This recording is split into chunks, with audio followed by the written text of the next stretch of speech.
Olá moçada, tudo jóia? Bom, eu tô nesse vídeo aqui para gravar uma aula de aprofundamento para você que quer prestar vestibulares mais exigentes nas exatas, tá? Então esta primeira aula segue o nosso curso, ela é uma aula de modelos atômicos, onde a gente vai discutir mais a fundo o modelo de Bohr. A gente vai entender de fato por que ele é tão bom. Porque em sala de aula a gente vê as órbitas circulares, que elas têm energias bem impostas, mas são bem colocadas como. Então tem uma fórmula para cada energia. Tá? Não é qualquer uma, ela é calculável. Então hoje você vai aprender a calcular as energias do modelo de Bohr, aprender a calcular muita coisa além disso, e ver uma discussão bem profunda daquelas séries descontínuas que eu mostrei para você de cada elemento. Né? Você cita o elemento, pega a luz que ele está radiando, passa por um prisma e depois você descobre linhas de emissão. Tá, então vamos lá. Você está vendo a minha lousa. Vamos tratar de modelo de Bohr. Antes de tratar de modelo de Bohr, eu preciso tratar contigo de ondas eletromagnéticas. Então tem duas ondas aqui e eu quero que você analise as diferenças delas comigo. A primeira coisa que a gente pode olhar é a distância até ela começar a se repetir. Dá uma olhada aqui, ó. Esta onda precisa andar tudo isso até ela chegar no pico de novo. E essa onda precisa andar só isso para chegar no pico de novo. Esta grandeza que diz quanto que a onda tem que andar até ela se repetir, tem nome, é o comprimento da onda. Ela tem nome de comprimento de onda. E a gente associa esta letra aqui, lambda. Lambda é comprimento de onda. Aí tem uma piadinha nerd que é dizer oi para os seus colegas dizendo lambda, porque lambda é comprimento de onda, como você estivesse cumprimentando com o seu colega. Tá bom. O fato é que este lambda carrega informação sobre outra grandeza. Você não percebeu, mas você vai perceber. Nota que esta onda aqui, ó, ela demora até começar a se repetir. Então a gente diz que a frequência dela, o quanto ela se repete em pouco tempo é baixa. Veja, suponha que ela demora 10 segundos para fazer isso aqui. Esta não. Esta desce e já sobe em 1 segundo. A frequência dela é alta. Tá? Então, essas grandezas têm uma associação direta. Tá bom. Veja o seguinte. Veja o seguinte. Aqui você tem o espectro eletromagnético completo. Isto é, eu não estou olhando só para a luz visível, eu estou olhando também para outras frequências além do visível. Então, olha, a luz visível pega só esta porçãozinha aqui do espectro. À direita aqui você tem ultravioleta, raio-x, raios gama, e à esquerda você tem infravermelho, micro-ondas e ondas de rádio. Aqui eu quero analisar com você o seguinte. Note que neste lado direito, onde estão os raios gama, a onda fica super rápida, a frequência super alta. Você percebe que a frequência está super alta? Aqui a frequência está na ordem de 10 na 20. No entanto, quando a frequência é muito alta, o comprimento de onda, esse é muito pequeno. Tá? Você percebe que o comprimento de onda entre uma crista e outra crista aqui, ó, tá super pequenininho. Então tá bom. Então você percebeu que se a frequência é grande, o comprimento de onda é pequeno. Olha para o outro lado agora. Nota como a onda está super esticada aqui. Isso significa que o comprimento de onda dela ficou grande. Note que é da ordem de 10 a 3, 10 na terceira, ó, aqui desse lado. Aqui era 10 a menos 12, aqui é 10 na terceira. Bom, como o comprimento de onda cresceu, a frequência diminuiu. Nota que estava 10 na 20 e agora caiu para 10 na quarta. Tá? Então, para guardar no coração, comprimento de onda e frequência têm proporção inversa. Quando um cresce, o outro diminui. Tá? E você consegue visualizar isso aqui. Pois bem. Algumas informações, o infravermelho é chamado de infravermelho porque ele está abaixo do vermelho, com frequência menor que a do vermelho, tá? Essas denominações de infravermelho e ultravioleta são em relação à frequência. Então, o infravermelho está abaixo, infra significa abaixo, do vermelho. Né? Infraestrutura é a estrutura que é a base de tudo. Infravermelho está abaixo do vermelho. E o ultravioleta tem frequências maiores que o violeta. Ultra significa superior, mais que. Né? Então, ultravioleta, frequências acima do violeta.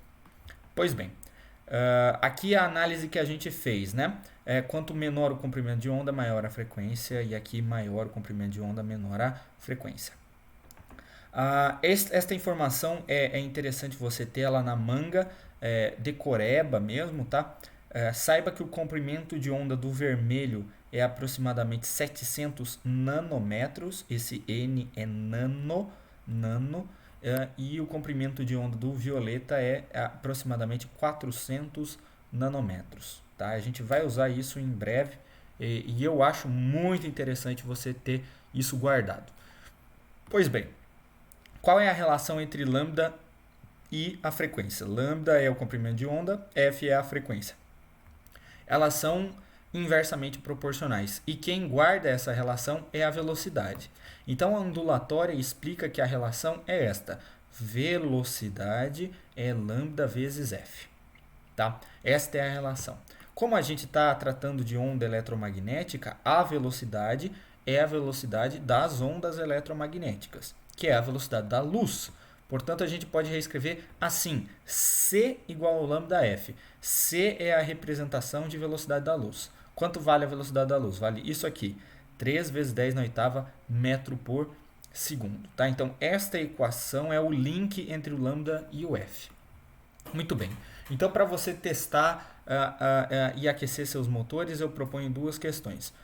Acha para mim as frequências das ondas quando o lambda é 400 nanômetros e quando o lambda é 700 nanômetros, tá? O C é este e nanômetro é 10 a menos 9 do metro, tá? Tenta fazer a letra A, depois vê eu resolvendo ela, depois faz a B sozinho. Tentou fazer a letra A? Então eu vou fazer com você agora.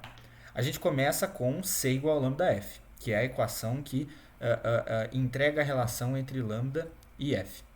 Bom, a gente tem que o C é 3,10 na oitava e o lambda é 400 nanômetros, então eu já substituí. O fato é que se isso está em metro por segundo, isso aqui não pode entrar em nanômetros, a gente tem que converter o nano para metro. Então agora eu coloquei 10 a menos 9 para tirar esse prefixo e isso agora tudo está em metro. A esquerda está em metro e a direita também. Agora fazer conta. Esses dois zeros do 400 eu já incorporei no 10 a menos 9, fazendo ele virar 10 na menos 7. E agora eu vou passar esse cara azul dividindo lá no outro lado. Então, 3,10 na oitava dividido por 4,10 na menos 7 é a frequência que eu estou calculando. Calcular isso aqui, você pode fazer a parte de números que não são potências e fazer a razão das potências separadamente. A razão dos números é 0,75, 3 sobre 4, 0,75. E a razão das potências, você pode usar a propriedade de potência. Este cara vai para cima com um sinal positivo, né? Então, ficou 10 na 8 mais 7. 10 na 8 mais 7 é 10 na 15. Então, 0,75, 10 na 15. E, finalmente, coloca isso em notação científica. Isso está 0, alguma coisa. Em notação científica, tem que ser um número maior que 0 aqui antes da vírgula. Né? Tem que ser 1, 2, até 9, né? Portanto, passando para a notação científica, eu achei a frequência 7,510 na 14 Hz. Hz é a unidade de frequência. Tá bom, então é assim que faz. Espero que você tenha acertado as continhas. Se não acertou, não tem problema. Agora você sabe fazer de um jeito bastante claro. Tenta fazer a letra B para mim. Tentou fazer, usou a letra A como exemplo. Agora eu vou mostrar bem mais resumido na letra B. A letra B é o mesmo procedimento, C lambda F, 3,10 na oitava, agora o lambda é 700, 10 na menos 9, vezes F, passei para o outro lado dividindo, deu 4,310 na 14. Esses dois números são interessantes de você guardar. 7,5, 10 na 14 e 4,3, 10 na 14. Quer dizer, decorar as frequências dos limites do visível, né? Porque o visível é limitado pelo vermelho nas frequências baixas e no violeta pelas frequências altas, né? Muito bem.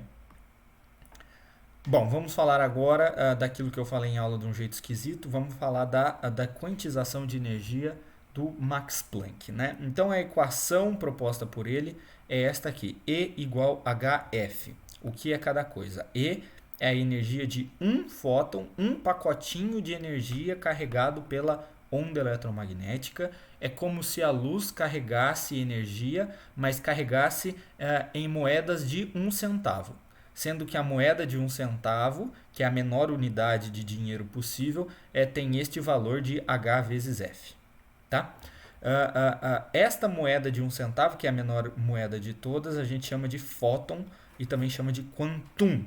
Se for no plural, a gente vai chamar de quanta, ou de fótons, né? Bem, H é essa constante de Planck, tem este valor, e F é a frequência da onda. Agora, o que está por trás disso é o seguinte, esse enunciado é interessante. O que o Planck, na verdade, queria dizer para a comunidade é que a matéria, aqui está escrito o átomo, ele interage com uma onda, isso é, com a luz, apenas por múltiplos de HF, como se HF fosse realmente a menor moeda possível, a moeda de 1 centavo. Tá? Então, um átomo ele não consegue absorver um número que não seja múltiplo de HF de energia. Ele sempre vai pegar 1 de HF, depois mais 1 de HF, depois mais 1 de HF, depois mais 1 de HF, sempre pegando números inteiros de HF. Portanto, a gente descobre que é como se isso aqui fosse a menor unidade de energia que você pode absorver. Antes se acreditava que a energia de uma onda era contínua e eu poderia pegar uma quantidade arbitrária. O Max Planck fixa em múltiplos de H vezes F. Tá? Então, a ideia, o paralelo bonitinho é isso aqui. Né? Veja que a energia potencial de um homem subindo uma rampa, ela pode adquirir qualquer valor, porque a rampa é contínua. Né? Agora, se ele sobe uma escada, veja que toda vez que ele sobe um degrau, ele aumenta a energia, mas ele aumenta a energia de um valor bem estabelecido, que é o valor de cada degrau. É como se cada degrau tivesse o valor de H vezes F. Tá? É como se esse aumento, esse incremento de energia fosse a unidade, a moeda de 1 centavo, H vezes F. Bom, segundo exercício para você fazer, eu quero que você calcule a energia de fóton para cada uma dessas ondas. De novo, 400 nanômetros e 700 nanômetros. Inclusive, eu acho que... tá certo. O 400 é o violeta, o 700 é o vermelho. Tá certo. Então, vá lá. Tenta fazer para mim a letra A, depois eu te mostro o exemplo resolvido. Tentou fazer a letra A? Então, vamos lá. Começamos escrevendo E igual H vezes F. E H é este número aqui. Falta descobrir a frequência. Ocorre que a frequência é encontrada como a gente fez no exercício 1. E aqui é o valor que a gente encontrou, 7,510 na 14. Agora eu vou fazer a multiplicação dos números que não são potências, 6,6 e 7,5, e depois com os números que são potências de 10. Tá? Então, a multiplicação dos números deu 49,5 e as potências de 10 eu usei propriedade de potência e cheguei em 10 a menos 20. Falta passar isso para notação científica, 4,95, 10 a menos 19 Joule. Tá? Esta é a energia do fóton.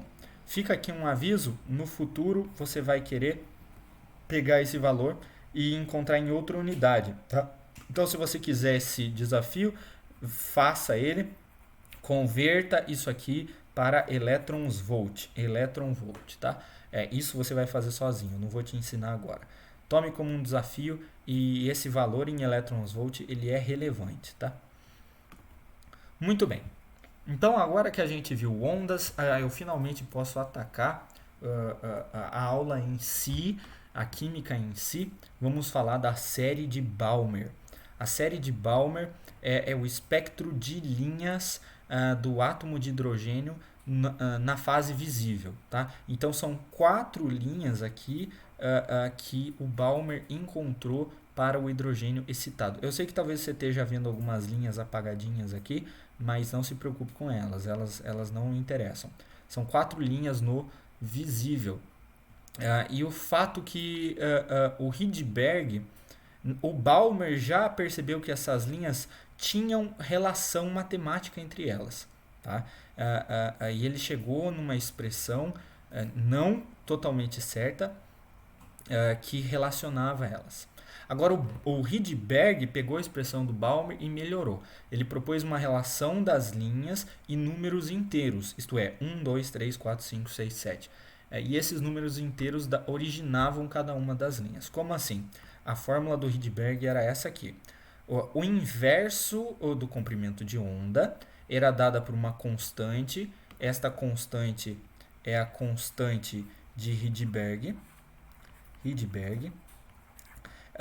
Que multiplica 1 sobre 4 menos 1 sobre n quadrado, em que n é um número inteiro maior que 3. 3, 4, 5, 6. É lógico que o 7 já deixa de estar no visível, né? E acaba caindo lá para o infravermelho. Tá? Então perceba que é um número inteiro que está fazendo você encontrar este valor para cada uma dessas linhas do espectro. E isso é muito importante, porque isso influenciou o pensamento do Bohr. Tá? O fato de um número inteiro estar intermediando matematicamente as contas. Bom, vamos para o modelo de Bohr. Isso aqui foi dado na aula normal. O modelo de Bohr propõe essas órbitas circulares com raios bem definidos, com energias bem definidas, e essas órbitas são percorridas sem gastar energia. A gente chama isso de estado estacionário. Bom, o que você não viu em sala de aula foi que a energia que esse átomo absorve ou emite é sempre feita de uma forma quantizada por múltiplos de H vezes F. Tá? Então, se ela absorve uma certa cor, ela vai absorver os pacotinhos de H vezes F. Tá? Exatamente aquela medida. Toda vez que um átomo aceita um pacotinho, é porque ele precisa exatamente daquela energia. E se ele jogou fora um pacotinho, é porque ele precisa jogar fora exatamente aquela quantidade de energia. E o segundo fato é que, bom, resumindo isso em outras palavras, é que os átomos interagem sempre por um único pacote de energia, por um único fóton e finalmente por um único quantum. Tá? Essa palavra chique aqui.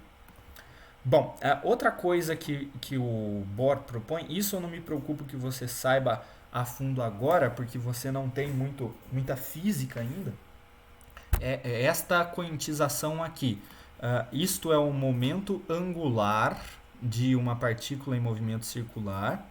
Tá? E o Bohr diz que este momento angular é múltiplo deste número H cortado, ou H barra.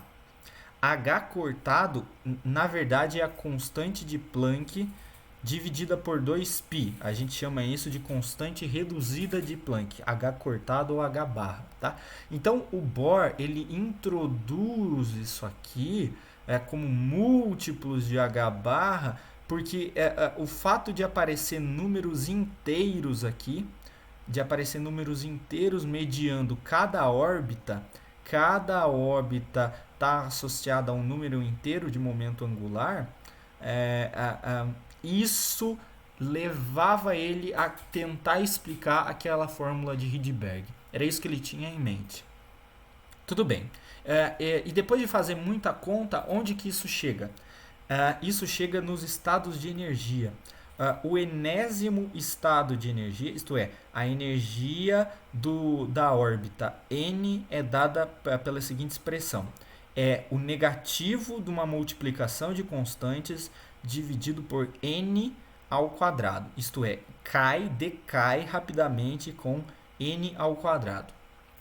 E que multiplicação é essa de constantes? Tá? Você pega o negativo de Z ao quadrado, constante de Rydberg, constante de Planck, velocidade da luz e divide por N ao quadrado. Tá? Então, só para deixar bem claro, isto aqui, ó, este Z é o número atômico. Tá? É o número atômico. Este R é a constante de Rydberg. Este H é de Planck e isso aqui é a velocidade da luz, tá? Bom, se você pega esta expressão e usa ela para o átomo de hidrogênio no estado mais fundamental, que é o N igual a 1, você tem o seguinte. O número atômico do hidrogênio é 1 e o N, que é o estado fundamental, também é 1. Então você fica com esta conta. É menos RHC. E finalmente você chega neste número, se você fizer a conta, que é menos 13,6 elétron-volt. Esse número é importante. Esse sim, da aula inteira, é o número que você realmente tem que ter na cabeça, tá? Menos 13,6 elétron-volt. É a energia do átomo fundamental, do estado fundamental do hidrogênio, do estado mais estável do hidrogênio. Bom, mas vamos investigar um pouco esta relação da energia cair com N ao quadrado. Então eu montei esse diagrama com a energia no eixo Y, a energia indo para cima. Aqui está o zero, abaixo do zero são todos números negativos. Vamos colocar o primeiro estado. O primeiro estado tem energia menos 13,6 elétron-volt, está aqui. O segundo estado, eu encontro a energia dele substituindo N por 2, o que vai me dar menos 13,6 dividido por 4. Está aqui, menos 13,6 dividido por 4 é menos 3,4. Esta é a energia do segundo estado. O segundo estado está aqui, esta é a energia dele. O terceiro estado eu encontro substituindo N por 3, e fica menos 13,6 sobre 9. Então, finalmente, esta é a energia do terceiro estado. Eu posso continuar colocando estados aqui, né? Por exemplo, o quarto estado. E veja que o quarto, o quinto, o sexto estado, eles começam a se acumular muito perto do zero. Eles começam a ficar bem próximos, tá? Bom, a informação que está aqui ao lado é o seguinte. Se eu tenho um átomo no estado fundamental 1 e eu forneço para ele 13,6 elétrons-volts, eu consigo levar a energia até o zero. Isto é, eu consigo tirar o elétron da influência do núcleo. É como se eu arrancasse ele. Finalmente, esta medida aqui é a medida para eu ionizar este átomo. É a energia de ionização, 13,6. Então, de brinde, você sabe que a energia de ionização do hidrogênio é 13,6 elétron-volt. Tá bom. E o que significa esta grandeza aqui? Esta diferença do estado 2 para o estado 1. Essa aqui é a diferença de energia entre os estados. E se seu elétron estava no 2 e ele volta para o 1, significa que ele precisa liberar esta diferença de energia. Tá? Então, o fóton que ele libera nesse retorno tem que ter 10,2 elétron-volt de energia. Então, toda a setinha que eu desenhar aqui, eu consigo calcular a energia do fóton que eu preciso liberar para jogar fora o excesso de energia do seu sistema. Tá bom? Muito bem. Então, esse diagrama é muito bonito você conhecer. Ele aparece bastante também. Joia. Falando das transições eletrônicas, aqui que a coisa fecha no modelo de Bohr. A energia liberada é a diferença de energia entre os níveis. Você acabou de ver isso aqui. São essas setinhas, né?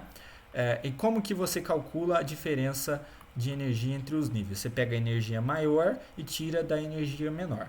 Aqui eu mandei desconsiderar o sinal negativo, porque veja que o correto seria pegar este cara aqui e tirar deste cara de baixo. Só que é meio estranho fazer isso ali, então eu simplesmente estou considerando tudo positivo e vou fazer maior menos o menor. Tá? Então a expressão fica isso aqui. Esta é a energia do estado final, esta é a energia do estado inicial. Tá? E esta diferença é a energia liberada. Eu posso colocar coisas em evidência. Tá vendo que Z ao quadrado RHC e Z ao quadrado RHC aparecem dos dois lados? Isso é um termo comum, eu coloco em evidência. Então, a energia liberada é Z quadrado RHC, que multiplica o inverso do N final menos o inverso quadrado do N inicial. Né? Inverso quadrado do N final menos inverso quadrado do N inicial. Muito bem, lembre-se que o N final e o N inicial são números inteiros. Né? Finalmente, se você pega isso e toma para o átomo de hidrogênio, o número atômico é igual a 1. Então, a expressão fica com essa cara mais simples aqui. Né? RHC inverso quadrado do N final menos inverso quadrado do N inicial.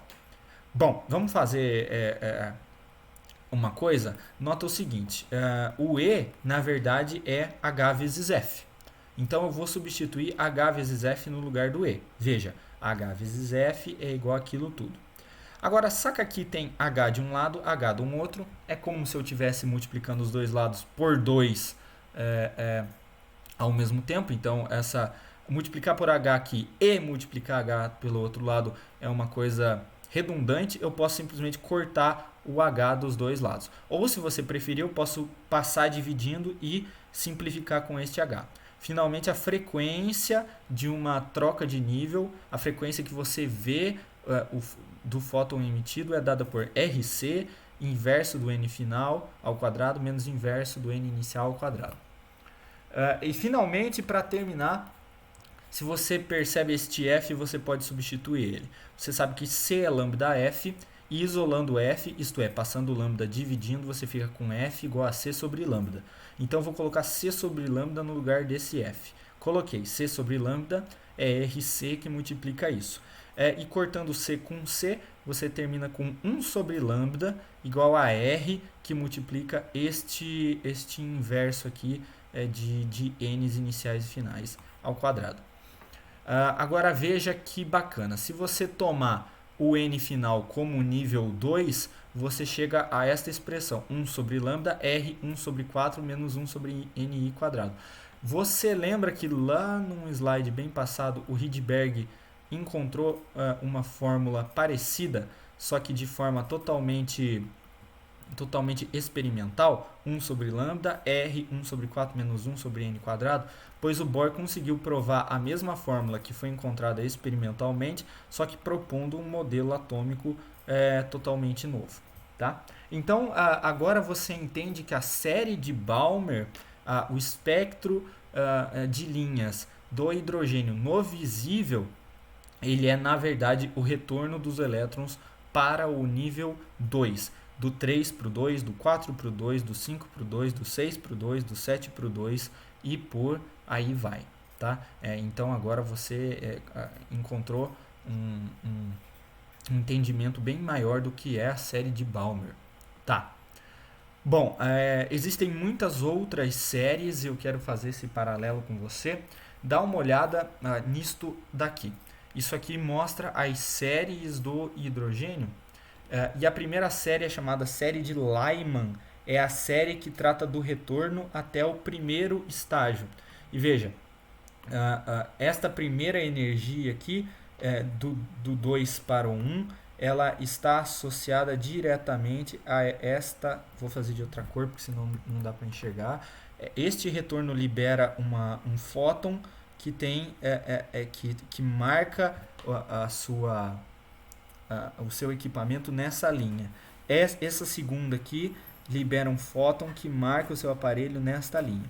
E à medida que você tira diferenças a partir desses estados lá de cima que já estão se acumulando, veja que as linhas vão ficando uma em cima da outra aqui. Né? É porque a diferença do nível 7 para o 8, do 8 para o 9 já começa a ser pequena, então o retorno libera um fóton muito semelhante. Tá? Por isso que as linhas começam a se encavalar. Bom, agora olha a série de Balmer, que legal. Esta primeira diferença de energia está associada a esta linha. Esta segunda diferença de energia está associada a esta linha aqui e assim por diante. Note que a série de Balmer é o retorno para o primeiro estado excitado, ou, em outras palavras, o segundo estado do átomo. Tá? Temos também a série de Paschen, que é o retorno para o terceiro estado, a série de Brackett, que é o retorno para o quarto estado, a série de Pfand, que é o retorno para o quinto estado, e tem outras também, tá? O interessante é conhecer só esses nomes aqui. Eu também não acredito que alguém vá cobrar o nome em específico, mas por cultura geral eu acho legal você conhecer esses. Muito bem. Agora, para finalizar nossa discussão teórica, vamos ver as limitações do modelo de Bohr. E o modelo de Bohr tem algumas limitações bem relevantes. A primeira é que ele só funciona para átomos chamados hidrogenoides. E um átomo hidrogenoide é um átomo que só tem um único mísero e apenas um, entenda que apenas uma unidade de elétron.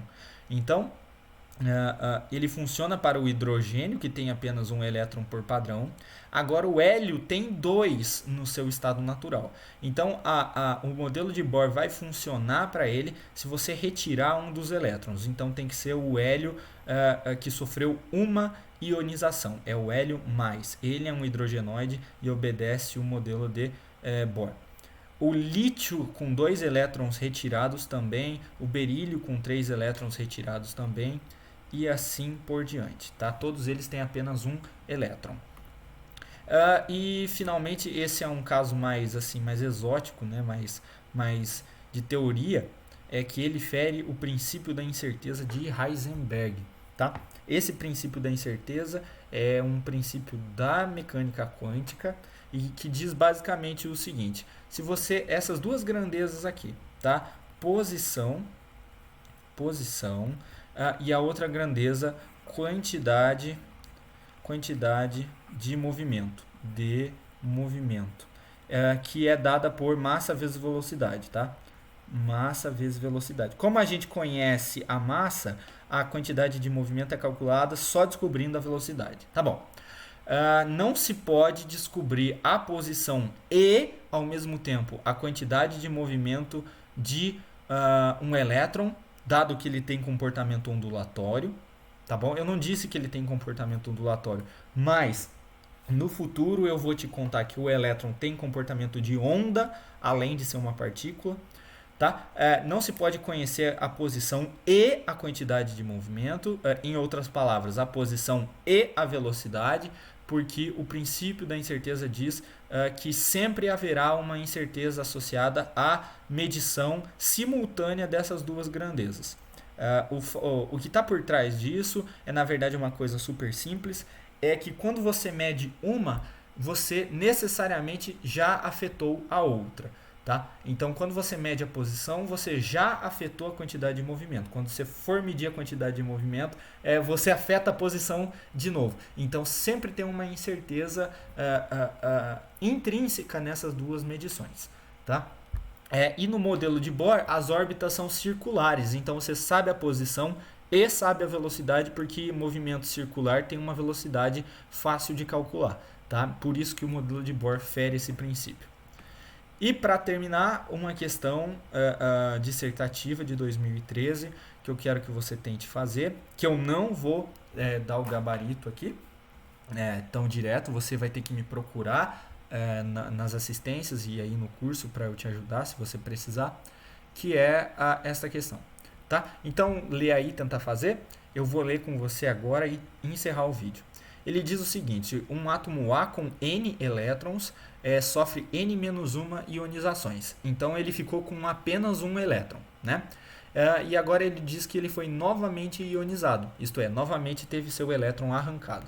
Então, você tem um átomo com um elétron só, isto é, um hidrogenoide, um cara que segue o modelo de Bohr, e agora você vai arrancar o elétron dele. Ele disse que a energia de ionização desse processo é 122,4 elétrons-volt. Ou seja, você teve que gastar isso de energia para conseguir arrancar aquele elétron. Aí ele pergunta qual é o átomo A, utilizando cálculos que você achar pertinente. Tá? Então, qual é a equação que eu passei hoje consegue te fornecer uma energia de ionização e como isso pode fazer você descobrir qual é o átomo, tá bom? Muito bem, gente.